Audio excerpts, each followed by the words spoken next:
ആർത്തവാവധി വേണോ വേണ്ടയോ എന്ന് പറയേണ്ടത് ആർത്തവം നിലച്ച സ്ത്രീകളോ ആർത്തവം തീരെ തന്നെ ഉണ്ടാകാത്ത പുരുഷന്മാരോ അല്ല, മറിച്ച് അത് അനുഭവിച്ചു കൊണ്ടിരിക്കുന്ന സഹോദരിമാരാണ്. അവരിൽ ഭൂരിപക്ഷത്തിനും അത്തരം ഒരു അവധി വേണമെന്നുണ്ടെങ്കിൽ അത് നൽകുക എന്നതാണ് നീതി. അതല്ല, അവരിൽ ഭൂരിപക്ഷത്തിനും അതൊരു മോശമായി തോന്നുമെങ്കിൽ അത് നൽകാതിരിക്കുക എന്നതുമായിരിക്കും നീതി.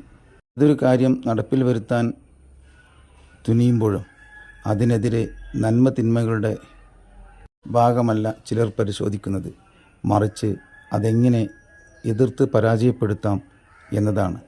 ചില പുഴുക്കുത്തുകൾ അത് എക്കാലത്തെയും നാടിൻ്റെ ശല്യമാണ്. അതുകൊണ്ട് ഈ വിഷയത്തിലും ഗവൺമെൻറ് നീതിയുടെ പക്ഷത്ത്, ആവശ്യക്കാരുടെ പക്ഷത്ത് നിലയുറപ്പിക്കുക. അവർ എന്താഗ്രഹിക്കുന്നുവോ അത് ചെയ്തു കൊടുക്കുക.